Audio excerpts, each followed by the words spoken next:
It's all sparked from an ATA social summit that was the led archery by, trade show. Archery trade show, and it was led with the hunting public and a few others. Mm-hmm.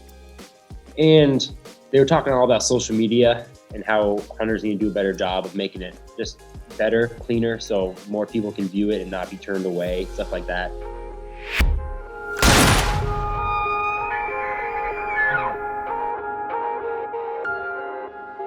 All right, what is up, everybody? Jim to my right, as if I even have to say that anymore. Across from us, we've got Nathan and Tom from Identical Draw. Now, these guys are reporting live from Valentine, Nebraska, a community college that apparently they say they didn't break into it.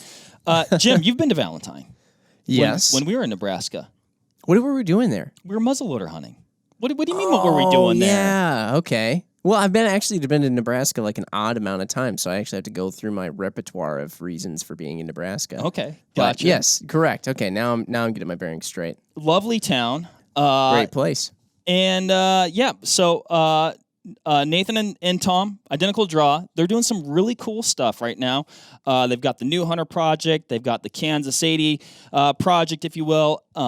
Super cool content creators making some great video, taking some amazing stills. That one of that buck in the bean field is still one of my all-time favorites. If you haven't seen it, go to their Instagram page, check it out at Identical Draw. Yeah, right? That's it. And I'm pumped to talk to these guys, Jim, but I want them to talk as well. I know Yes. I've got a talking problem, but I guess maybe that's not a giant problem if you're doing a podcast. Yeah, it's not a problem. We just need to channel it correctly. Gentlemen, without further ado, we'll start. Introduce yourselves. Tell us a little bit about what you got going on, what you guys are about, and how you ended up where you are right now, physically. Yeah, okay. Yeah. So I'll talk first. I'm Nate, and my brother Tom, we're identical twins. So that's how Identical Draw started, basically. That's the identical part. The draw came from just bow hunting. We are big bow hunters.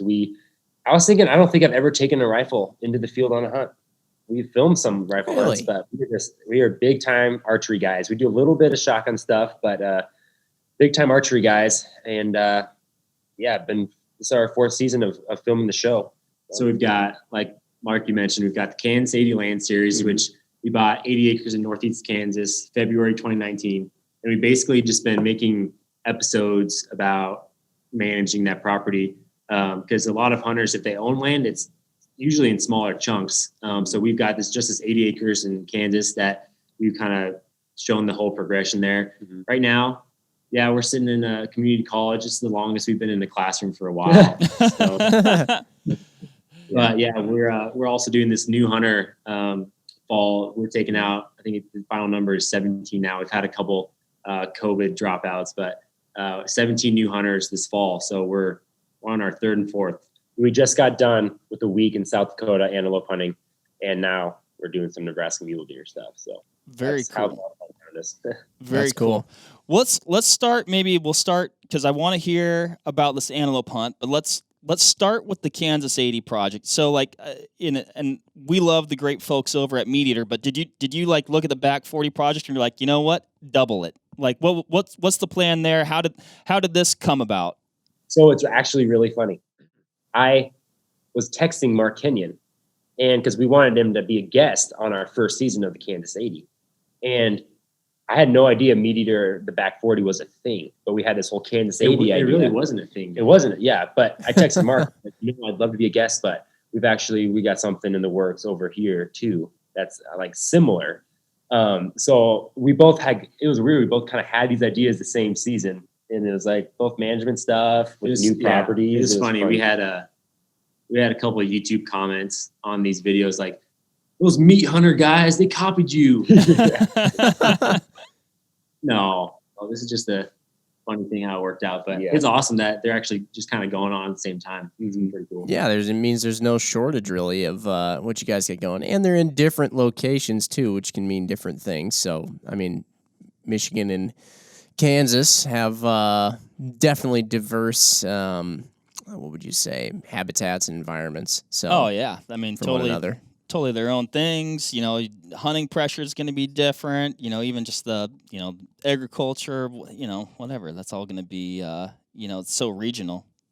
Michigan has small bucks. Kansas has giant bucks. You know, Well, you said it, not us. It's all relative. It's all contextual. Yeah. Yeah. What are you guys from Kansas then, or did that?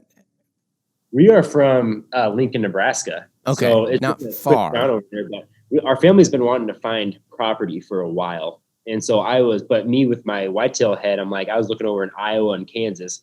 This Nebraska, I mean, you can find good stuff, and there definitely are good whitetails here, but I was like, I think Kansas and Iowa do it right for management stuff. So we just wanted to find it close to home. So we finally landed on this great chunk of ground that's only 2 hours from our house.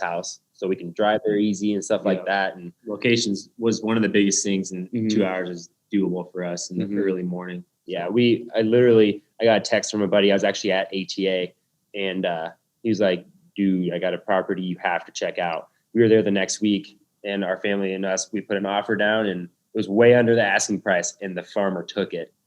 So it was just no way. Nice. Stars the line. Yeah. Dude, that's amazing. Yeah, you talk about management, or from the state, I guess, right, and how they're managing their deer herds, and obviously Kansas and Iowa are going to have a different philosophy from Nebraska, but one of the things I love about Nebraska is like how much they do manage it for opportunity, and so it's kind of like, I don't know. I appreciate that because I think it's cool to go to different states for different reasons, and also to be able to hunt if you haven't maybe drawn a tag, or heck, maybe even forgot to put in for a draw or something like that. You're like, it's good to have those states that are managed more for opportunity for sure. So explain that even a little bit further too. So you're saying that basically like the Kansas and Iowa states are more geared towards like harder to draw, but your chances of finding, say an older, more mature buck are higher. Yeah, Okay. yeah, exactly. And these guys, I mean, they're super familiar with it too. But I think like Iowa, like as an out-of-stater to draw an archery permit, you're probably looking at 4 years now, maybe something like that. And you're going to have maybe the most amazing whitetail experience of your life, which is like super cool, but you don't get to go every year. Yeah, Nebraska, I mean, turkey and, well, besides this last year with COVID, but turkey and deer tags, I mean, non-residents, you can just not have it scheduled and buy some tags and go for it. Yeah. Yeah, which, creates Right its own, you're going to have maybe increased hunter pressure, more quotation mark competition. I mean, Jim, we saw that actually when we were on your muzzleloader hunt. We saw. Well, yeah, but it worked in our favor. It did work in our Pushed favor. my deer right into the crosshairs. So there you go. So what was it about this property that you guys were like, oh man, this is the, you talked about location, right? So location, but also like from I guess a habitat standpoint, what did you like, or what did you see for potential there?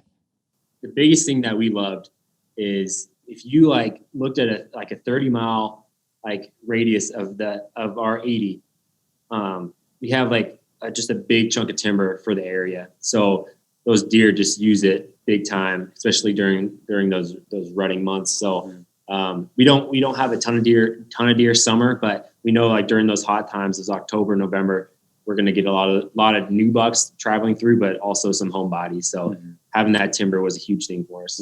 That was mainly it, timber. And then walking through it, we just sign all over the place. We were seeing old rubs and scrapes and stuff. There's a creek that runs through. We had looked at, so many properties that we had like a list. I recommend this for anybody who's looking at buying something. Just have your like what's most important, and we basically had that all lined up. It was location, timber, creek running through, potential build site. We're putting up a shed here in the next couple months, so stuff like that is what we were looking at. Up. Yeah. Awesome. And then what types of things did you guys put in? Some food plots and things like that, or was there just enough agriculture around it?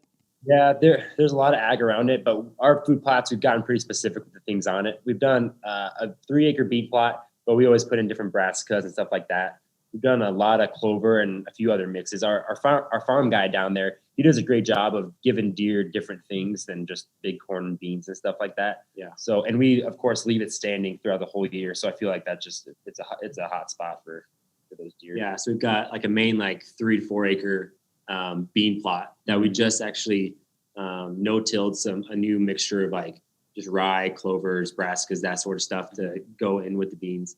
And then we made a new plot down south, and we have also another small kill plot up north. So we've technically got three food plots that probably just add up to 4.5 acres. So not a ton of food plot space. But.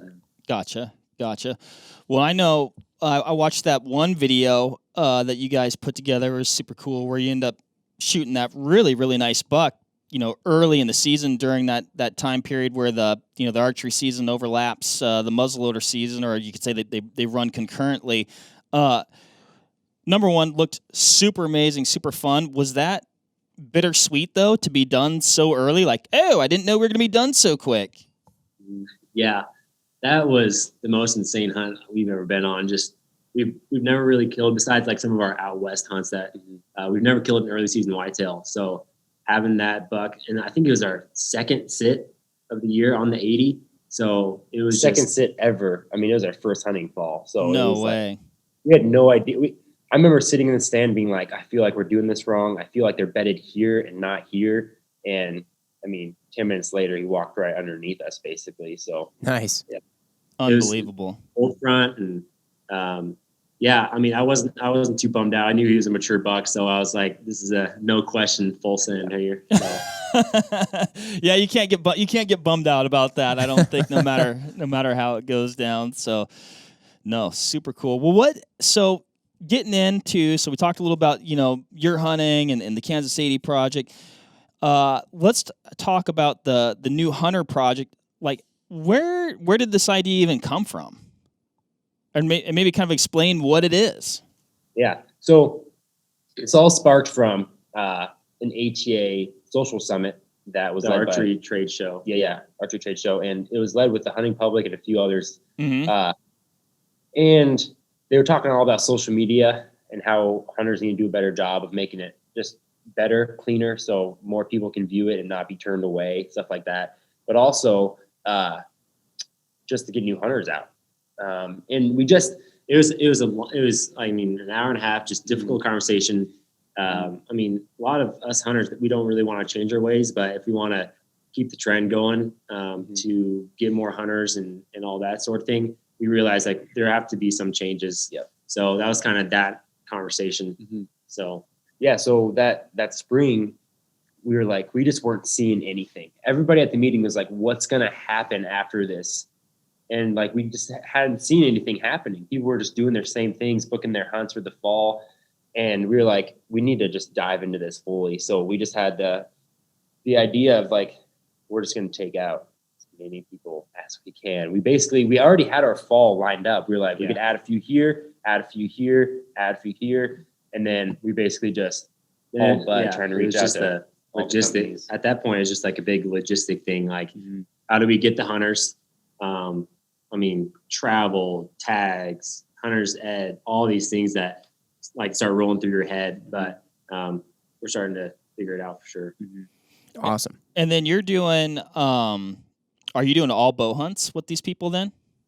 All bow hunts. Bow and crossbow. Yeah. Okay. Mm-hmm. Yeah, that's what we decided to do with all these hunters. We were super lucky. Like we were going into this, we were like, maybe we could try to get like 20 people to submit an entry. And after you guys posted us, after First Light posted us, all these great sponsors that we have, I mean, we were looking at 250 to 300 people that entered to come. Oh, wow. Yeah. So it was like, okay, this is happening right now. So we were lucky. Bear Archery, they hooked us up with a few crossbows that we'll be able to use on hunts. Okay. So that'll be huge for like our whitetail hunts and stuff like that. But some of these earlier hunts, it was interesting how many people shoot archery but haven't taken the leap to hunt yet. Like everybody was like just looking for somebody to take them out and show them the ropes. But like the guys we're hunting with now are great archery shots, like out to 60, like putting it on the money. And same with the last two that went on the antelope hunt. Yep. But they've never shot anything. They just haven't been able to take the leap or had anybody show them how to go out hunting. So it's been this, like we've actually found some pretty good archery shots that just haven't killed anything yet. We decided on this first like span of Western hunts, we're like, we can't just toss a brand new hunter out there. They'll just be like just upset the whole time. Yeah. So we got some guys just like that love shooting archery, 3D stuff, hiking, backcountry. There, a lot of them are actually fly fishing. They do some fly fishing. So we're like, these guys, they've got some archery experience. They're going on their first Western hunt. So that's how we selected these first group of Western hunters. Yeah. Okay, because I that's was going to be one of my questions was like an archery antelope hunt. Like that's not what. Oh, I think I'm going to get into hunting. Oh, I'll do an archery antelope hunt for my first hunt. Right? Like there's so much stuff that goes into that. Like for a person, I mean the A to Z on that. So it sounds like okay, that's making more sense to me as far as like a lot of the learning how to shoot a bow and stuff like that was taken care of on the front end. And that is a really cool like observation or a thing to find out. Like I would just think that of course, I guess I'm always thinking about things as they relate to hunting, Jim, as you are probably with cars. You're like, but it's interesting that they like totally had a ton of like archery experience, I guess. Yeah, I wouldn't have thought of that. I was just kind of thought, oh, you shoot archery for fun. You probably hunt too. Yeah. Just kind of assumed. And some of the people we have on our later hunts haven't done any of it. But like these guys, they've shot archery, but they've never glassed up animals. They've never done any spot and stalking. They've never worked the wind, stuff like that they're gonna hopefully learn this. So it's all important stuff. I mean, even like when you guys are talking about, I mean, that's for when you're actually on the hunt. But when you actually think about everything, you got to think about everything you have to think about when you're hunting. I mean, you guys are even going into when you're managing properties. I mean, now you've basically become farmers on the side too. So there's that. So everything that's going on there. But even if you go out and you're on public land that you aren't managing, so to speak, in terms of almost being like a farmer of that land. Yeah, all the things that you just mentioned are if you just go out and shoot at inanimate 3D targets, they can't smell you, or they don't have to go feed. They just kind of sit there. So there's a lot more to it that I could see somebody being a little bit nervous, or unsure of what to do. What, did you guys have a set of criteria that these different people needed to, I guess, satisfy, for lack of a better word? Yep. Yeah. So we basically came up with we wanted them to be generally new. 1 season of hunting or less was kind of our biggest thing as far as hunting experience. We had a bunch of people that still applied even though they had killed a couple of animals, which is fine. We read through all the entries, but we wanted at least a 300-word email or a video to really understand the person. After we had a second round of choosing people, which we required videos from about 50 or 60 people. Trying to think what else. This isn't a full-on guided, everything's paid for kind of trip. We made it clear you're gonna have to pay for your tag, some travel to get here, stuff like that. We got some really nice donations. This hunt, the Mule Deer Foundation is covering the cost of a tag, things like that. But we wanted people to still have to go through the whole process of buying things. We don't want just here's your tag, here's all this stuff. We wanted them to go through it and actually see what it's like to purchase things for your first hunt and all that stuff. So what other requirements do we have? I don't know. We've got all sorts. We had all sorts of age range from 18 to mid 50s. So we're taking out. We just got done with. Hopefully they listen to this podcast. A bunch of old guys. They're in their 50s, low 50s. So and then we got some 20-year-olds with us right now. So that's awesome. I was thinking to myself, that's got to be an interesting process going through the selection because you don't want to end up on MTV's next episode of Catfish. No, where you got somebody saying there's something and then they show up and there's something totally different. Have you guys had it? I mean, well, I don't know. You don't have to go into any of that, but I'd have to imagine you've had some submissions where you've been a little bit interesting.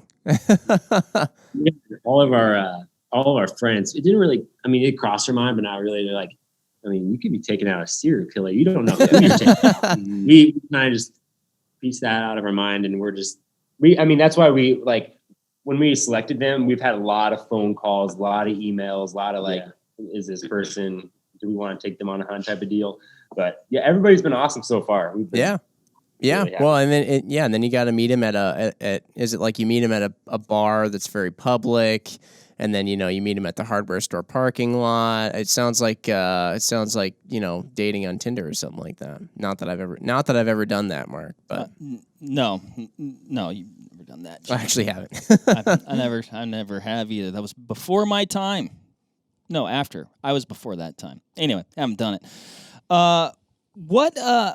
So this last hunt, you guys saw some early success with one of your archers. Maybe walk us through that. And then my one question is, did you have to tell them, like, okay, this is amazing. It usually doesn't happen like this. Yeah. So going into the hunt, we told them straight up, like, archery antelope is arguably one of the toughest hunts, like, in the country. I mean, they've got eyesight that beats anything. I mean, they're just fast, skittish creatures. So basically, we just met these guys in the morning, went scouting throughout the day, and we did some shooting with them and all that. Saw that they're all tuned up and shooting good. And we knew they had practiced quite a bit, like every morning before work kind of deal. So we were like, okay, they've done quite a bit of shooting. But this whole thing, we saw a group of antelope, and it was me and Brian, one of the new hunters, and started working towards them, and basically lost the first group that we saw. But I was just kind of creeping over some edges. Basically, it was a big, what was the field with the hay in it? I don't know if it's alfalfa or what it was. Yeah, but it was a field. One was like a green lush kind of, and one was like basically like a wheat field. And we were able to just work this fence line towards them. And I popped up my head, and sure enough, there's a group of antelope out there with a 1 buck and like 6 or 7 doe out there. And we were like, okay, if we can use this fence line to just crawl basically and try to get parallel with them, we'll be in decent shape. So before this, we basically, with Jared from the Mule Deer Foundation, who's helping us, we basically did like Antelope 101, just throwing knowledge at them, like do this, don't do this, all this, like they can see it from 10 miles away, sort of thing. Mm-hmm. But I mean, they're doing all the classic new hunter stuff, like pointing, doing all these things. So we just like telling them, like, we're gonna get down, like stay as low as you can, like just facing the dirt kind of thing. Mm-hmm. So this first stalk went. It was basically perfect. Like the fence line had enough cover that we were able to just like literally crawl next to the fence. Okay. I popped up. We got to about it was at 50 yards bedded, and we were like, okay, that's pretty good range. Or it was like at 60 yards bedded. So Brian, he went through the fence and like went out there an extra few yards and got him at 50 yards. So I was like, okay. Which for antelope, I mean, if you're within 50, that's a pretty good opportunity there. Yeah. I was like, hey, good job. And then I'd go like every 10 yards and like, good work. Like we want to make this positive. Like I know you're freaking trudging through cactus and rocks and stuff, but this is good. You're doing a great job. So basically got to 50 yards, got a spot on him. And he's like, I think I'm going to draw back and try to shoot this goat. I was like, okay. So we got lucky on a few things. First, he was able to slip through the fence to get a little closer. And I had the camera up on him. All this is going to be on episodes. It's all filmed. And so he gets up to his knees, draws back, and that buck sees him. And instead of taking off for the hills like a lot of them do, he stepped like 5 to 8 yards back and just gave us a perfect broadside shot. So I was like, I don't know if this is when I was filming, I was like, I'm not sure if he's going to shoot. Like, that's a 58, 60-yard shot. I don't know. Like, we covered like, hey, only shoot if you're extremely comfortable. Like, you want to do that for the animal and yourself. Mm-hmm. So sure enough, after setting on him for a little bit, I hear him shoot, and that arrow just right in the pocket behind the front shoulder. No way. Smoke City. And nice. He just took off running 40 yards and just fell over in the field. And I was like, first stock, first evening. We ridiculous thing I've ever seen. I told him, I was like, there are very many experienced archers that have never had that happen. Like, the fact that you had a little bit of terrain with a fence line with some grass to be able to work close, and then being able to make that shot, I mean, it was insane. I didn't know what was happening. It's as you guys are describing it, it just sounds like picture perfect, textbook, like just enough cover. It's almost like, okay, here's the blueprint. Like, do exactly that. Yeah. Mm-hmm. Yeah. We did before those guys arrived, they arrived like midday that day. We went out on a stalk and got to within, I don't know, 190, 100 yards on a buck, and they busted. And like on our car ride to meet these hunters, we were kind of joking like, God's gonna have to send a perfect situation for us to get an antelope on the ground. And then our next stalk, dead antelope, just perfect shot. So we were really happy. I mean, day one, the hunters were obviously just amped. So it was awesome to see his like first reaction to like shooting something. I mean, just the adrenaline rush. He was freaking out, just disbelief, couldn't believe it. And I was like, his first stock ever, like his first ever archery animal is just, you're not going to find very many guys that have their first animal with the bow is a 60-yard animal.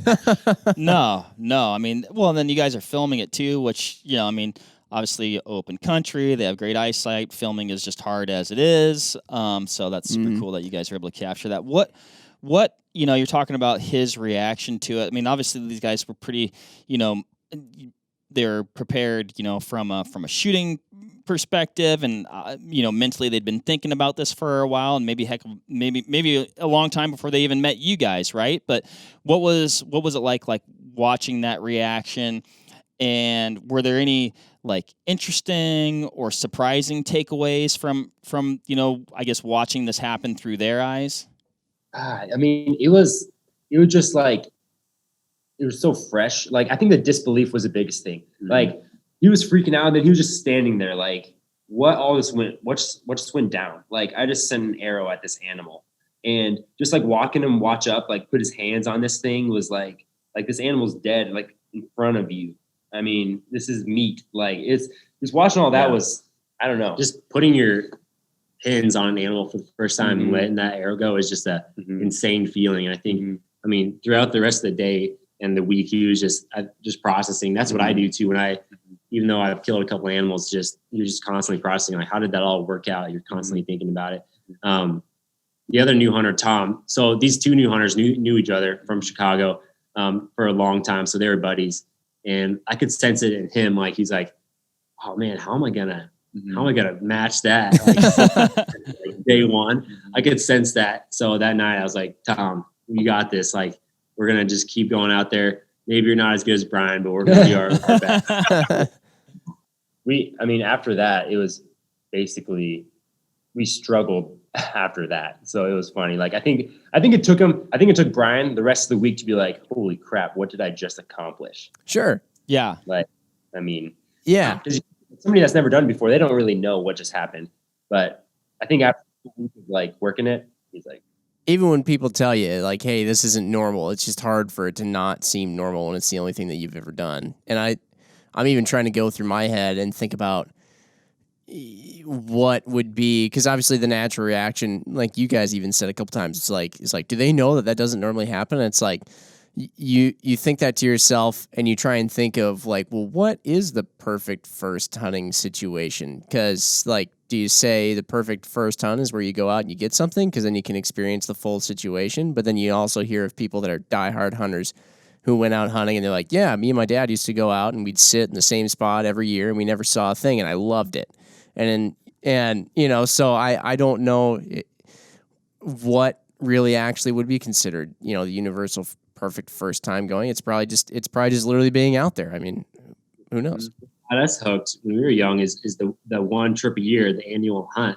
And I always say that's what I'm gonna do with my kids is they get a couple times to go out, because I just want to build that, like, the anticipation for that trip and the love. That's how we got into it. Just no guns. I mean, we were walking through pheasant hunting fields with BB guns, and we were stoked. So, and we with this whole thing, we've been trying to figure out like what got us hooked and what did we love about it. And we were like, the killing was the last thing that was on our minds. We just wanted to hang out with our uncles and dad and all that stuff and just have a good time. So that's what we're trying to do with these hunters. We're like, if the animals come, great. But if not, we're just going to make sure they're having a positive experience and just learning from it. And it was interesting, actually, after Brian killed on his first stock, he was like, I could kind of tell he's like, I want to go on more. Like, he was like, I just did one. I learned quite a bit about it, but like, I didn't bust the animal. I didn't know anything. Like, what did I do wrong kind of thing. So I had a tag. So I had him join me on a few stocks too, just to kind of like see, this is what it's actually like when the animal runs off. So is But- he taking you next time then? Yeah. No, I was told him, I was like, when after he shot, I was like, well, Tom's fired. You're my new hunting partner. First stock, he's like, this is the luckiest thing I've ever seen. Tom and Brian, both the new hunters, went out on a stalk once without us because we were going in the town for a second, and we come back, and I'm like, if Brian gets Tom on an antelope, then he's the most achieved new hunter ever. Yeah. There's some pretty crazy new reconstructive surgeries they can do out there. We can have one of those guys looking just like you. You know, they can be a double. Yeah. It can happen. Yeah. Oh yeah, yeah. We'll have triple draw. Oh yeah. Super cool. What? So I mean, and I think it is like good, of course. But like they got to see all the, even though early success, right? But going on multiple stocks and seeing things as they unfold, and obviously, a few days of like, oh, you don't just get one every time, right? So that it's cool that they got to see, I guess, all the different facets of the hunt.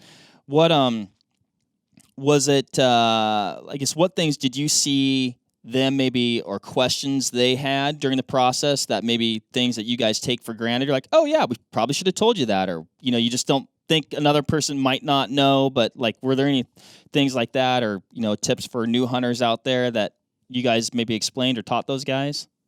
I guess stalking wise, like the last 10, 20 yards when you're like either cresting over a ridge or something, there were about like a million questions like between that time. Do I stand up? Do I stay on my knees? Do I arm crawl up there? There's just a million ways to go about it. And we kind of explained every situation is going to be different. And we basically did each one with them so that they could kind of figure out how is this going to go. There's no perfect way. Like you'll do it one way sometime, you'll do it another way some other time. It's like when you're doing a spot and stock, there's a lot of questions going through your mind. You kind of have to make answers quickly. And I don't know. One big takeaway was just physical shape, because I could tell both of them, even after the first day or two, they were both sore. And we were feeling it too. It's like you don't know how sore you're going to be until your neck's like this for a long time, looking at antelope in the field because he's got you pegged, you can't move, or just like your forearms are all bloody and stuff. It's like you just don't know those things until you get in it. But another interesting thing that I guess they didn't anticipate is sometimes there's just antelope that are untouchable. They're on public land, but there's just no shot. So you got to walk away and keep searching. You always think like, I'm going to find, all you got to do is find them, but that's not always the case, especially out in those plains. So a big thing we noticed was you'll see an antelope and you'll devise a stalk. Sometimes they'd get just this tunnel vision of that's where the antelope is. There's only one antelope out there and I'm going to go kill that antelope. But every time you crest over a hill, every inch exposes you, and there could be goats all over the place. So you got to just keep a broad view, just constantly scanning, because you see the one goat, but you have to, in your mind, you got to be ready for more of them, or a different situation, or the goat moved here, all those types of things. Yeah. I remember thinking it is funny when I started hunting and hearing people talk about spot and stock, and they'd be telling their story and they'd be saying, oh yes, we're on the glass all day, and all of a sudden find this giant, whatever. That's kind of how the story usually goes. Decide they want to put a stock on it, and then the story goes to, so anyways, I'm 60 yards away, or I'm 40 yards away, and I'm like, how did we get from you seeing the thing a mile away to you being 40 yards away? Like, well, what happened in there? And I trying to think of how this stalking thing works, and then to your point, when they're asking the questions, like, okay, now I'm going to get up there. Do I stand up? Do I get on my knees? Do I whatever? It's funny because like it's actually not as complicated as a lot of people think it is. It's really just try and get a shot on the animal without it like totally busting you, and so that could be it smells you, it could be it sees you, it could be it hears you, whatever. But it's kind of like the thing we all do from the time we're like little kids. I mean, I used to sneak up on my brothers and stuff all the time, and if you got to get low to not be seen, you crawl on the ground. And if you want to be really quiet, you don't make a lot of sound.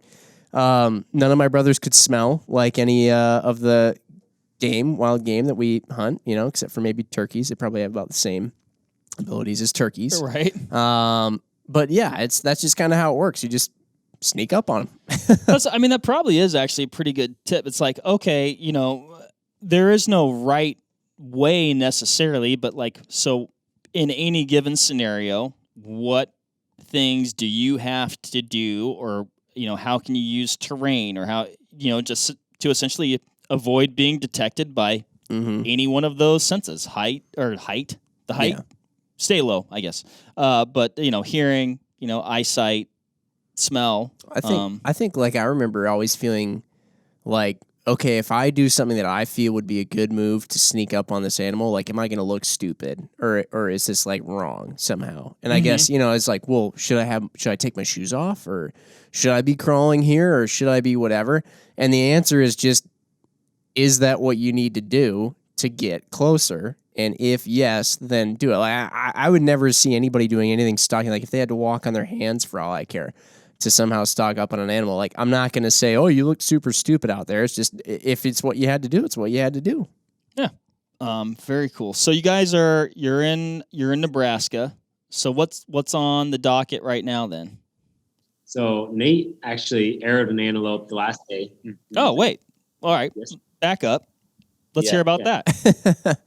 We hunted the 3 or 4 days in between with the new hunters, just tough stocks, got them used to actual antelope hunting. And then they pieced out early in the morning, and we went to this field that we knew they were so heavy, but we had to access it in the dark, so we just didn't bust them all out. And basically, they were all around us, but like at least 400 or 500 yards most times. And we were going to make it up to this next set of bales. And as we're about to crest out of the set we're in, this doe just comes hauling from our right side, and I get Nate's attention, sit him down. She kind of sees us. I'm right behind Nate on the camera, and I range her for him, and 60 yards, and another 60-yard dagger right in the heart, and she went down about 30 yards. So we were able to take some antelope meat too. So cool. That ended the trip, and we picked these guys up at the Rapid City Airport, and we're sitting in Nebraska. Yeah. Season doesn't open until September 1st, so tomorrow. But scouting, we this morning we saw some antelope and some deer. So yeah, we're just going to be after the mule deer out here with these guys. Basically, sand hills, just spot and stock, stay low. Basically, I mean, coming from South Dakota, this has a little more contour. You have some sage you can hide, so that's better than South Dakota. But yeah, going to do just try to get after the mule deer. We'll see. But we've done it out here 2 years. Yep, 2 years before, and we've actually never killed anything, but we've gotten into mature bucks every time. So we know we can. They're going to shoot whatever is legal. So yeah, I'm sure we're hoping we can get at least a deer down. Yeah. Heck nice. Yeah, man. Very cool. Very cool. Well, we are excited to hear how that goes. And really, I mean, kudos to you guys. This new hunter project, number one, super unique, and really taking the deer by the horns, I guess, or the antelope by the horns on this one, and taking it upon yourself to be proactive and solicit and get these new hunters out there and giving them, really just just a jump start in knowledge and just a high level of confidence that they'll be able to take with them. And so, I guarantee those guys that you hunted with last week are 10,000 times more comfortable going, okay, now we can plan our own trip. And hopefully they're inspired to bring maybe some of their friends that, haven't taken that leap into hunting, and really hope it's, that snowball effect, I guess. So, yeah, that's what we really want out, like, for these hunters to go home and do. And everyone we've talked to is like, I just want to go home and do this. And those guys have families. They want to get their kids and do it. These guys are excited to take their friends out. Yeah, they're already, these guys that we haven't even really hunted with are already like, I've got these buddies that want to go out with me after this. It's like, well, perfect. We just want this to keep happening. It's like people have been like, are you bummed out? Like, you're not going to be hunting as much and stuff. It's like, no. It's like, we have the Kansas ground, which is great. We both have tags on there. But it's like taking these people out is better than me knocking an arrow. I mean, as far as like the experiences we had this last week, getting to know new people and seeing their fire and seeing them start to get things is better than hunting ourselves. Like, I'd always hear different mentors say that, like, oh, you just get so much more. I'd roll my eyes, be like, I don't know. It's pretty fun shooting a big old buck. But I honestly say, like, even before we were taking hunters out, I was just so amped to get started. And I guess my PSA to mentors that want to mentor or have in the past is just don't like view it as just trying to get through the weekend with these individuals. Form that relationship. And that's what we've noticed is just get to know these hunters really, really well. And they're going to want to just get into hunting even more. So just use that, get that quality time in. Awesome. Yeah. Jim, any final thoughts? Oh, that was great. It's fun hearing about this stuff. I like hearing about it because I think, this is the kind of thing that got, I know, me really into hunting. Also, just kind of being around when I'm around all the time. But, right. It's good stuff. And and then once you do it, then you start going out by yourself, which I know I've done a couple of times, and you screw everything up. It's funny how there's just like this magical sort of thing that people who are really experienced have, where you go out with really experienced people and you see animals and everything kind of seems to go like really well. And it's just, the light always shines perfectly. The wind blows perfectly. You don't make any sound. And then you go out by yourself and you're really clunky and the wind's always wrong and everything sees you. And but I don't know what it is, but it's good stuff. Well, and I think, you see like guys like yourselves or a lot of people out there that have high levels of success on a consistent basis, right? Nobody that's doing that started there, right? And it's, you're gonna blow things. You're gonna have failed stocks. You're gonna get winded. You're gonna do this. You're gonna make mistakes. You're gonna get lost. But those are all the things that stories are made of, and that is how anybody out there is gonna learn. So I guess my thought, if you're listening to this and you haven't hunted yet, permission to go. Just go. And it's going to be a learning process. It's a process, and it's a lifelong process. And I know I certainly don't know even close to everything out there, but, enough to be dangerous and I guess be successful every once in a while. And I think people put a lot of pressure on themselves to be successful and maybe don't. It's hard not to, but don't, just go. And if you're a new hunter, hit us up. Identical Draw. We'll answer questions too. So we're going to be like I said, we're filming all these for the YouTube stuff. And we're just hoping that's a wealth of information too, because we're going into everything like, was it really tough to get tags? How'd you get tags? Like being a non-resident here, how'd this work out? And then also like, hey, what was it like to have an animal on the sites for the first time? So we're going to be just diving into all this, and hopefully it'll be a really good information for other people trying to get into it. Even more in-depth thing, we're doing a podcast, so we can just, all these conversations that are happening when the camera's not rolling, we're going to get out on these guys. So we're hoping that's just a big educational. We're hoping the filming is more entertainment, and then the podcast is a lot of education. So Super cool, guys. Cool. No, that's awesome. Way neat project. Again, thanks for doing it. Looking forward to seeing the content that you guys, get out of it and produce, because I think it'll just be, it's great. Great for stuff. Sure. Yeah. So, good luck in Nebraska. Indeed. Yeah. Thank you. Hopefully keeping this on. Yeah. Thank you, guys.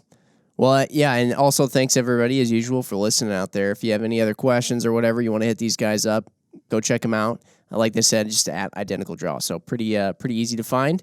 If you're a new hunter out there, maybe try putting in for one of these things. Don't catfish them, like we were saying. No. That's weird. That's messed up.